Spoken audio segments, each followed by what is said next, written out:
Kayla, thank you. Keeping the faith during the pandemic. It's trying even for the most devout. Here with expert opinion and advice, we're honored to be joined this morning by His Eminence, the Archbishop of New York, Timothy Cardinal Dolan. Your Eminence, thank you for joining us. Rob Astorino, thank you for the invite. It's always good to be in a conversation with you, Rob. So a lot of Catholics, Christians, but specifically Catholics, are locked out of churches. I mean, everybody is these days. And we're going into Palm Sunday tomorrow. And then, of course, Good Friday and Easter Sunday, which, you know, if you think about it, especially here in New York, where we're at the epicenter, it's almost it's biblical in a way, right? We're going in the darkest time of Christianity. And then on Sunday, the light shines. And I can't think of a better way to go into Easter praying that this all ends with the resurrection and please Jesus. So what do you think? You think this is a little bit of a metaphor? Rob, I think you've just given me my Easter sermon. Thank you. And you're right. And think about it this way, Rob. It's also true of our Jewish neighbors with Passover. Both Passover and Easter have kind of the same message. God has got us through. You got our Jewish friends are celebrating Passover. What is that? Death, slavery, darkness, despair in Egypt, passing over to new life, deliverance, liberation, hope in the promised land. What does Jesus do? His own Passover, the hideous darkness of Good Friday. Even the sun hid in shame with the eclipse. Even the earth trembled with sorrow at his death. And then the radiance and the new life of his resurrection, Easter Sunday. I'm thinking, look, our church buildings might be closed, but all what we're going through now has become a church, a synagogue, as all of us see that dying and rising, that slavery to liberation, that evil to goodness, that darkness to light. What's going on now with the virus, what's going on with the sadness and fear of our people, we're really experiencing in a dramatic way Passover and Easter. You know, tomorrow with Palm Sundays, I love Palm Sunday. It reminds me of being a kid when my grandfather used to come over after Mass. He had the palms, and he would, you know, tie it into a little cross, and that would stay in the house or go in the car. And unfortunately for us Catholics and so many Christians, we're not going to have that tomorrow because churches are closed. But what's actually happening with the palms? Because I'm sure all the churches have received them. So where are they? And are we ever going to be able to actually get palms? Yeah, Rob, we got them, and we're continuing the liturgies, the sacred liturgies of Holy Week. So like tomorrow at 10 a.m. at St. Patrick's, and I'm glad it's going to be broadcast, I'll have Palm Sunday liturgy. Now, I'll be surrounded at a safe distance with maybe 3 or 4 priests and maybe somebody to lead the singing, but the Mass will go on. All of Holy Week's rituals will go on. And with the palms, we'll bless them as we usually do. We'll save them. And you can bet the first Sunday we're back at Mass, we're going to be giving them out. And we're going to be doing that with First Communions, confirmations, even weddings, even burials, Rob. It's so sad, not only the death of someone we love, but I was at the graveside the other day. Those mourning people couldn't even be with their loved ones at the moment of death.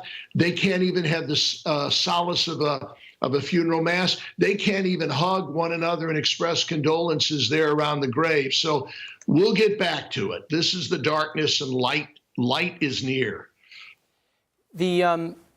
You know, with so many things that happen during Holy Week, where a lot of people, fall-away Catholics or others, you know, they go to Mass maybe a couple times a year. It's Palm Sunday, Easter Sunday, and Christmas. So it's a big time in the church for a lot of reasons. Spiritually, people coming back and having a chance to talk to them again. Right. But, and I hate to get to the bottom line, but churches also being closed are not having collections. And this is across the board. I mean, this is like businesses all over the world, right? You're not having money come in and out. How is the church, whether it's a parish church or the church at large, including from the Vatican on down, dealing financially with this crisis? Well, thanks for reading the cue card that I gave you, Rob. I couldn't bring it up, but I'm sure grateful you did. Yeah, this is part of the tough times that we're going through. We never want to lead with that. I mean, God's going to take care of us, we know. But it is a worry. It's a worry for 2 reasons. For one, the income isn't coming in. Most parishes are like families. They live from paycheck to paycheck. And if they don't have the Sunday collection, they're in dire straits. So is the Archdiocese. So is the Church Universal. But number two, the needs are greater. So where are people coming when they need help with the rent or with some food or with their kids' tuitions? They're coming to the church, and we never want to turn them down. So the needs are greater while the income is less. But look, our people are extraordinarily generous. Many of the pastors are saying that they're generous every Sunday online. My own people tell me that the Cardinal's annual stewardship appeal, that's this season too, as well as all the fundraisers we usually have in spring and early summer, gone. So, but my people tell me they're still coming through, and they realize their obligation to stewardship. And they realize that the work of the church with a capital C goes on dynamically, even if the church, small c, the church building is closed, and they're coming through. What about the other things like confession? You know, people are supposed to be one-on-one. You can't do that now. These are the little things that kind of, just steamroll throughout this. So take confession, for instance. How would somebody who really wants to give a confession do it? Well, why don't we give a good example, and why don't you go right now, Rob? No, easy. All right. While your ratings would go up. Now, listen, that's a tough one. You know what's good about this is the people who may have drifted away from the Mass and the sacraments are saying, hey, we miss them. We're not all that faithful in good times, but now we know how powerful they are, and we need them. And one of those is the sacrament of penance. So people are going, and I so admire our priests who have been pastorally innovative. For instance, Monsignor Ritchie, the pastor of St. Patrick's Cathedral. What's he do? He's out on the front step, maybe saying his rosary, saying his office. People, safe distance, are coming up for a blessing or prayer. Some are saying, Monsignor, you got a minute to hear my confession? And, from a safe distance over in a private, secluded corner, he's able to do it. And a lot of our priests are, some of my priests are even saying that they're offering, if cars pull up for a prayer and a blessing, if a car pulls up into the parking lot, again at a safe distance, and says, Father, will you hear my confessions? They're doing it. And that my hospital chaplains are telling me the same thing.